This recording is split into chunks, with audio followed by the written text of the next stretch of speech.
Welcome to the Leadership Art Podcast. I'm your host, Art Robbins, and it's great to have you join us. The Leadership Art Podcast showcases everyday leadership in action. Each episode features insightful conversations with industry leaders who lead with purpose.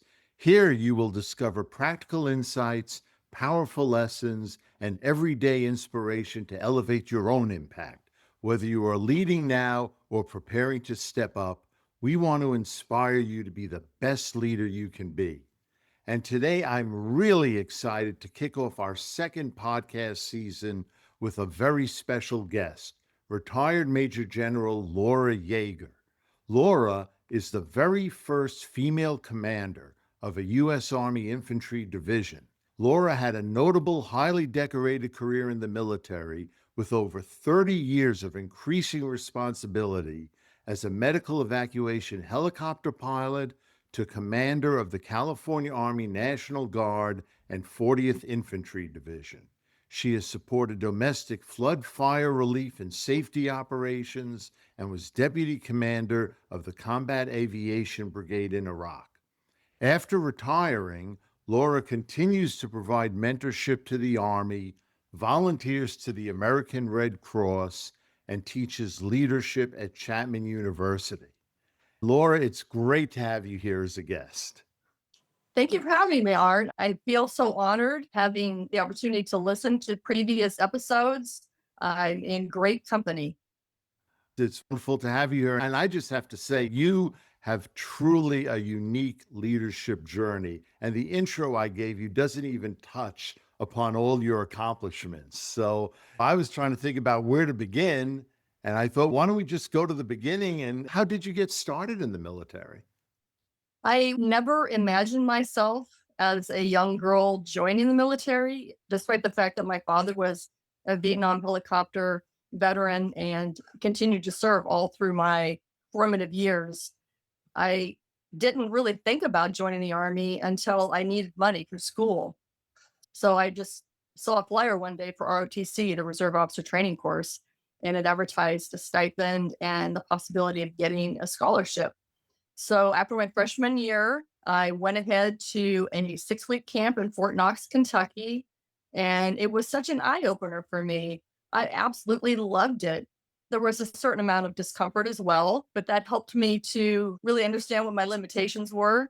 And at the end of the day, I ended up getting a 2-year scholarship. So it was a win-win. And I approached it as an activity, a possible career, but something that I would only continue to do as much as I love doing it.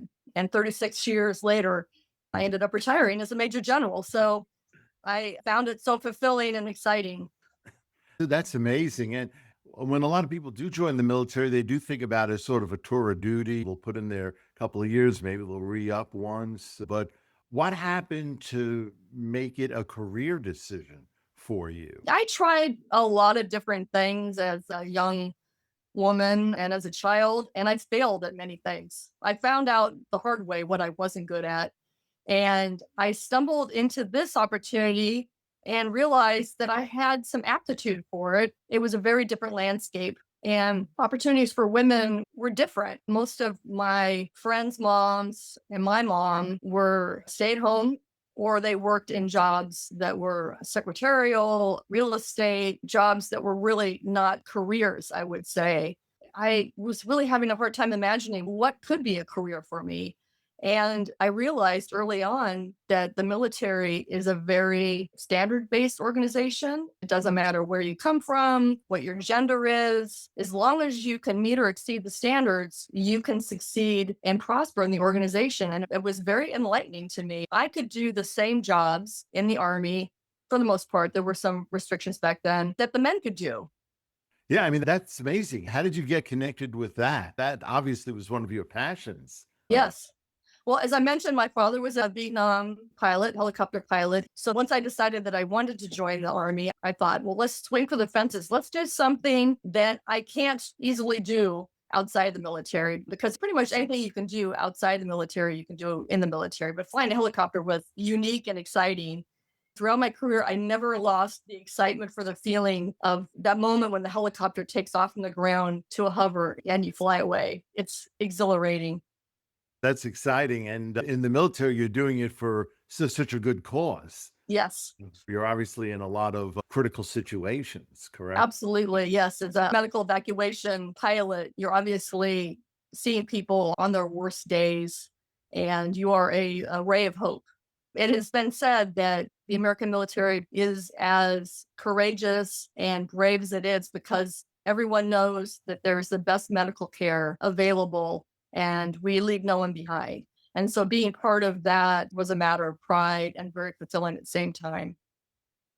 That's fantastic. And what about the progression through the military career? Like, what were some of the key points that put you on a leadership track? And you're on a fast leadership track too, right? Correct? I would tell my subordinates all the time, you can promote too quickly. If Okay. you promote too quickly, you lose opportunities that cannot be replicated later down the road. So each step is important. Each step is a learning step. My very first assignment was as a platoon leader. So I was responsible for 30 soldiers and I had a platoon sergeant that assisted me. And that's a very formative assignment. That's really where you learn the foundation and the basics of leadership. And it's interesting because as a brand new second lieutenant, you have very little experience in real world leadership assignments. The platoon sergeant, on the other hand, is a crusty old E6 that's probably served for 14 years. Okay. So they have so much knowledge and wisdom to share with you if you will only set aside your ego and listen to them. I had a fabulous platoon sergeant, and he really set me up for success down the road in leadership and understanding soldiers and all of the skill sets that you need. What were some of the unique challenges you felt being a woman in that situation? Did that make the job tougher, or did you feel that the Army helped equalize that? The thing that I really loved about the military, and it continues to be this way, is it's very standards based. Mhm. So there would be times I would notice that I might be the only female in the room, but it never made a difference. The most important thing is, are you able to do your job? And that's all that anybody really looks at. The most important thing is, can you deliver on expectations? That's a great objective for any organization to aspire to. And the Army obviously does that very well. What does that mean for business? What could business learn from that? Because that's something so many companies struggle with, how to look past the demographics and just look at who's the best qualified, who deserves to be in these positions. Yeah, I think that an organization has to have a unifying purpose, and there's no higher purpose than supporting and defending our Constitution. That purpose tends to draw people in from all walks of life. It's an attractive career for people from every possible corner of the country, every ethnicity, every religion.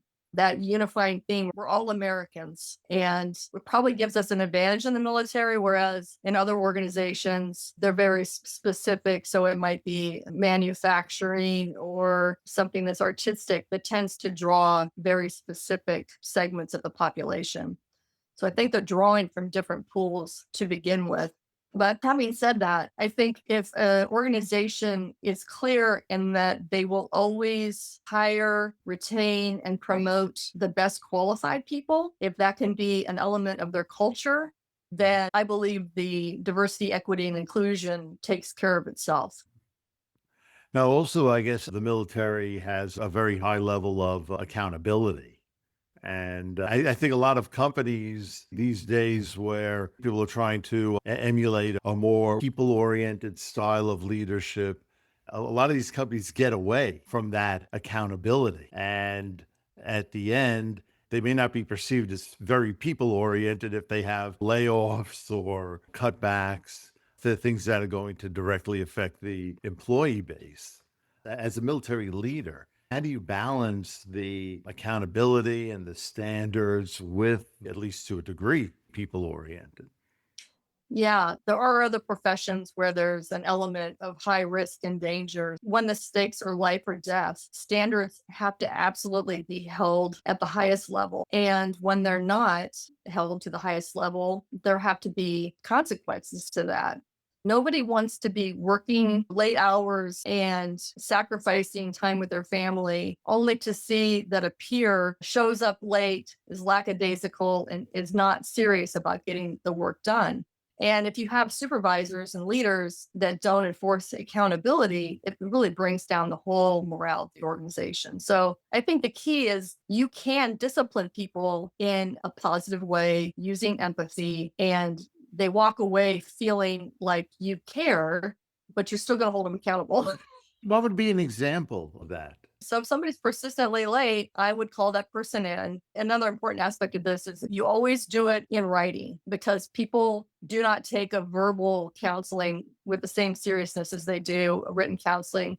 So I would sit the person down and I would ask them, is there something going on in your life that I don't know about that is causing you to be late all the time? Give that person the opportunity to say, well, as a matter of fact, I am having problems, because as a leader, it's my job to help mitigate that and help the person. So that's the first step. It's kind of establishing, first of all, I care. I'm noticing that you're late, but I care. And then if they can't give me a valid reason, then I have to tell them, it's like, well, the rule is we all show up at this time. And if you continue to be late, then here are the consequences. And they sign, they acknowledge, and then you have to really follow up and make sure that the behaviors change. Yeah, that's a great example. And it reminds me, I learned over the years that an employee base always seems to evaluate the leaders based on the way they treat the most difficult employee.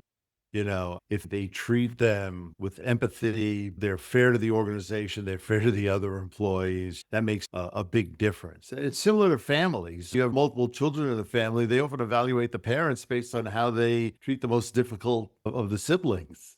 And if the parents show that caring and empathy for the most difficult sibling, that creates a much higher level of security. The other children know, well, if I misbehave, I'm still going to be loved. Yeah.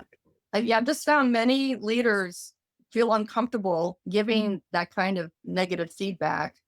Mhm. And depending on what the misbehavior is, sometimes the consequences escalate to demoting somebody, taking away their pay. The military has its own judicial system, Uniform Code of Military Justice. So we can impose some pretty serious disciplinary measures on individuals. And I think as a leader, you have to acknowledge that it's the person's behavior. They are bringing this on themselves, right?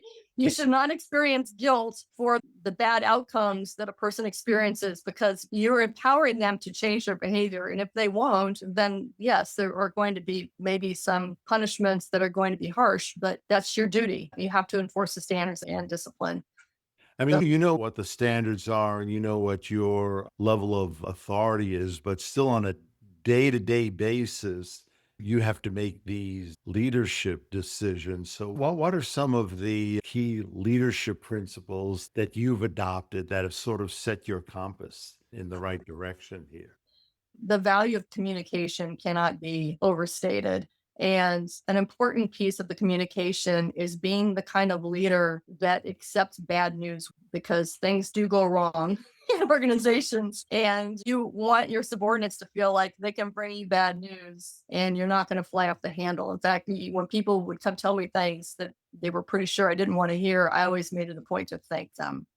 Okay. Do Thank you. not shoot the messenger. Do not shoot the messenger. You want to keep those lines of communication open.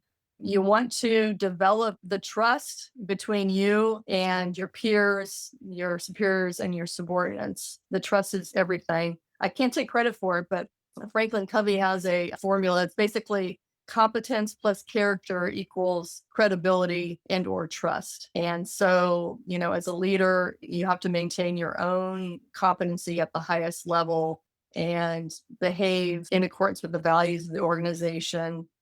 And that earns you credibility, and that earns you the trust between you and your people. That's a great takeaway. One thing I wanted to ask you is about when you became a general, because you're the first female general to commandeer an infantry division. I mean, what were some of the unique aspects of that for you in terms of how to deal with that responsibility? Let's face it, you were a pioneer. You were the first to be in that position, which is a great honor, but also carries a lot of visibility and Maybe some added pressure for you? No one was more surprised than me when I was promoted to general officer. Really? Well, why is that? Now you're I being mean, too modest. first of all, I never envisioned that I would have served as many years as I had served, but it happens a little at a time. You start as a platoon leader, and then you go on to company command, and then next thing is battalion command, then brigade command. And so it happens a little at a time. And so when I realized that I met the requirements to serve as a division commander, I reached out to my boss, who was the commander of the National Guard in California. I reached out and said, "Hey, I'm interested in doing this. What do you think?" And he wrote back.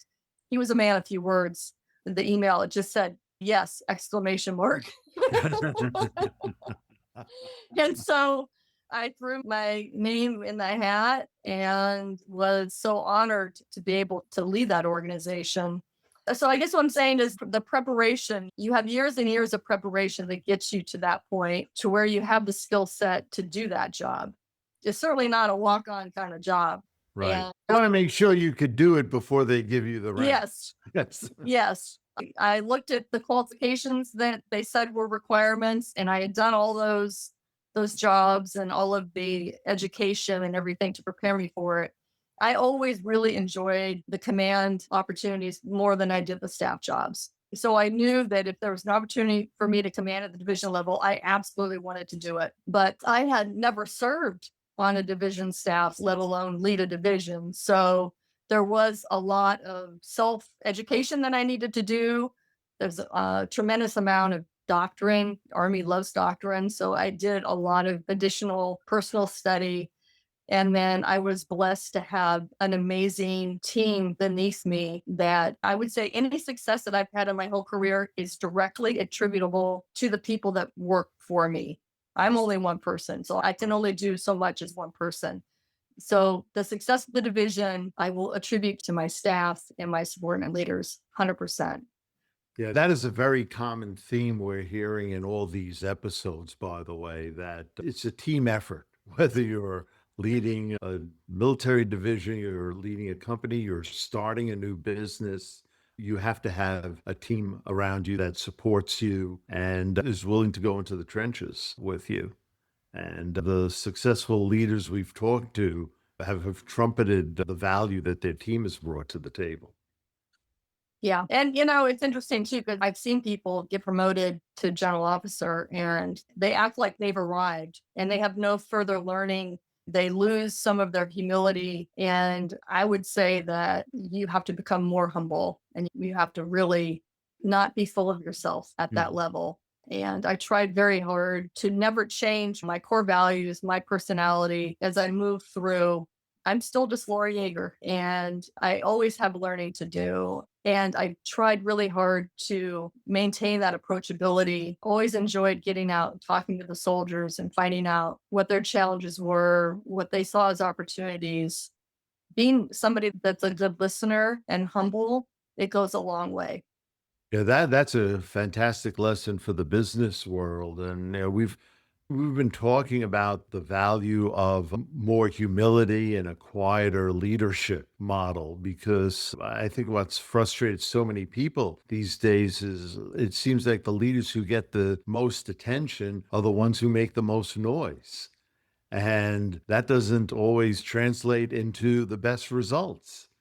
People who are aspiring leaders often look at that and say, well, do I have to behave that way to be considered successful? When, like you're saying, it's the humility and the quieter model of leadership that is really key to getting those long-standing results.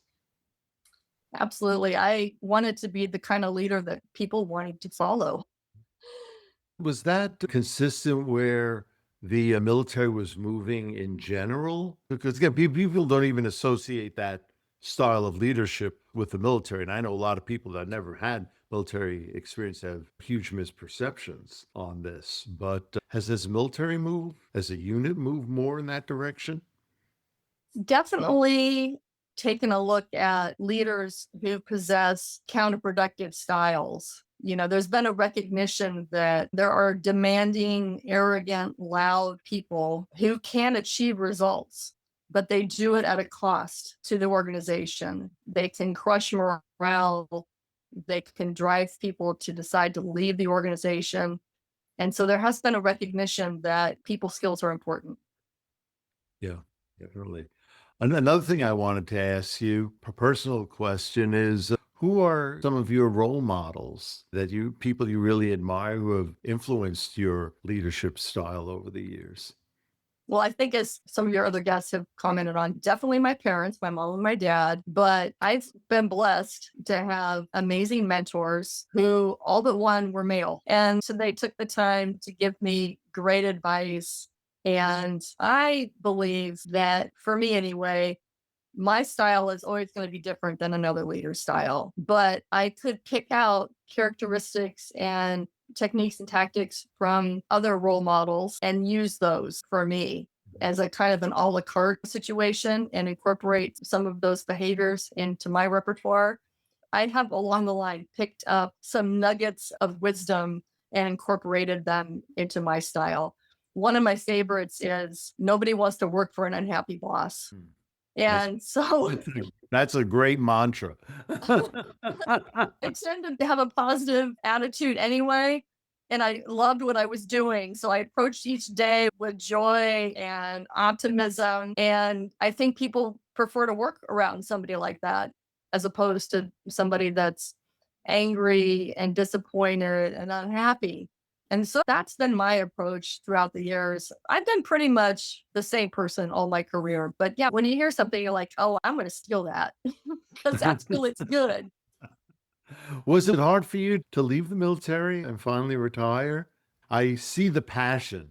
I could see why you made it a career. It shows how much you love it and the positive impact you've had on the nation, the communities, the people who are on your team. How hard was it to leave? I do miss the people.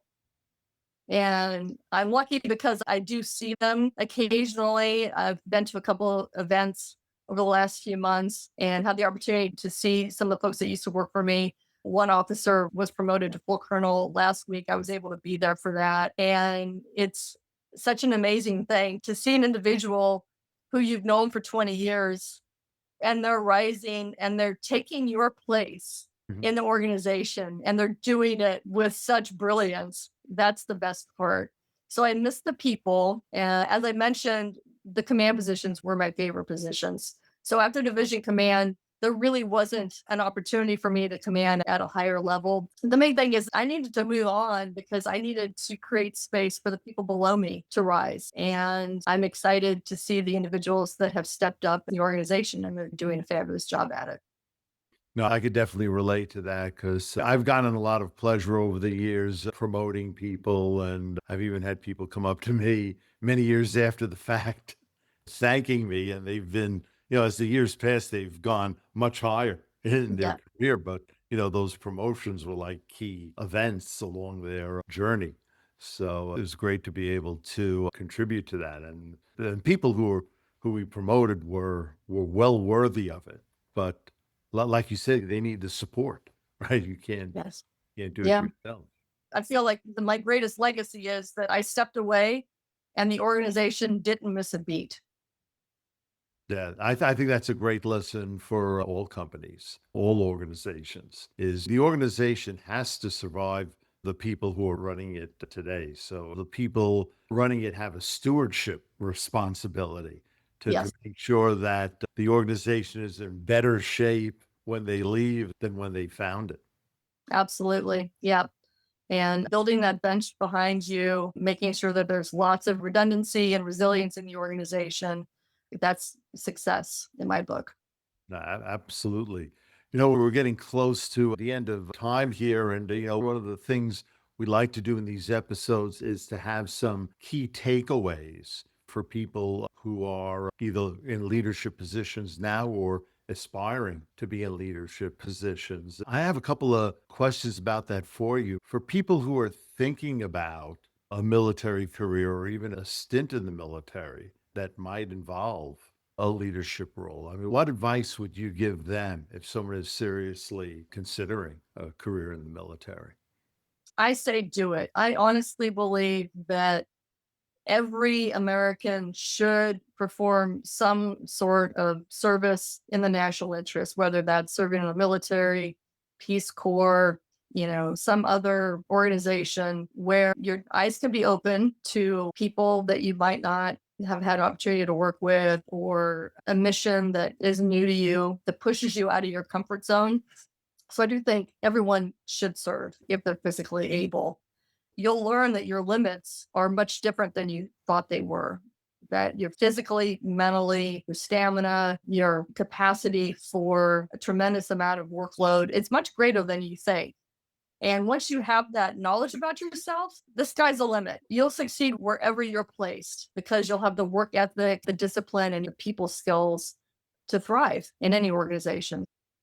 I think one of the things you're highlighting here is that people who are willing to do the tough jobs and work and develop themselves outside of their comfort zone, they're going to develop a whole new set of skills that those taking the comfortable path are not going to be able to. Yes. And it's funny too, because some of the worst times become some of your best memories. Hmm. The shared burden, the shared sacrifice, when you pull through something that's difficult, it binds you together in ways other experiences don't. So we have a saying, we call it embrace the suck. Oh, wow. Yeah, I know we haven't talked about any specific missions you were on. I mean, we could probably have a whole other episode about that, but I mean, you've done fire relief and flood relief and you were in Iraq. I mean, I'm sure you could tell us stories that would really open our eyes about the challenges you all had to face to save people. It can be challenging, but people don't complain, they pull together. It really does help to form a team. We don't suffer on purpose, you know? No, that's right. It's for a good cause. Sometimes it can't be avoided, but in those situations, it's like, you know what? You can change the way you feel about something, even if you can't change the situation you're in. And again, being irritated and angry, if that helped anything, I would be all for it, but it doesn't. One last question in terms of takeaways for people who are not in the military that are in the business world. Any added advice for them who are aspiring to be leaders? I know this has come up in previous episodes. The idea of, can leaders be made, or are they born to be leaders? It's my view that anybody can become a leader. And so organizations with the right methods and the right training programs and giving people opportunities to lead, you will find that pretty much anybody can do that. So I would say any organization should embrace the idea, create leaders at all levels. That's great. I would like to think too that everybody has some leadership in them. And one of our guests said, leadership isn't about having a title. It's about who you are inside and having the skills and the self awareness to have a positive impact. So if you don't view the title as a barrier or hurdle, and you just start exhibiting leadership traits today, you can be a leader. We absolutely can. We say, when in charge, take charge. And that can be the person at the lowest rank. You empower them to make decisions. And that empowerment in the United States military is what makes us the best military in the world. Our soldiers will take the right action under the most extraordinary circumstances because they know we're counting on them to do that. Laura, we are so proud of our military and the soldiers and leaders like you for doing these hard jobs and having such a positive impact. We can't thank you enough for all the service over so many years. It's so great that you continue to give back even after you've officially retired. And it's great that you can continue to have a positive impact and be an inspirational force in our community here in Southern California. So thank you very much for all that. Laura, again, we're going to have to wrap things up as we're out of time, but I want to thank you for being a guest on our podcast. You've truly inspired us, as I've said, and I know that our listeners and followers have a lot of great takeaways how they can start to be better leaders tomorrow. So to our audience, I want to thank you all very much again for joining the Leadership Art Podcast. And until our next episode, thank you. And remember, it's your lead.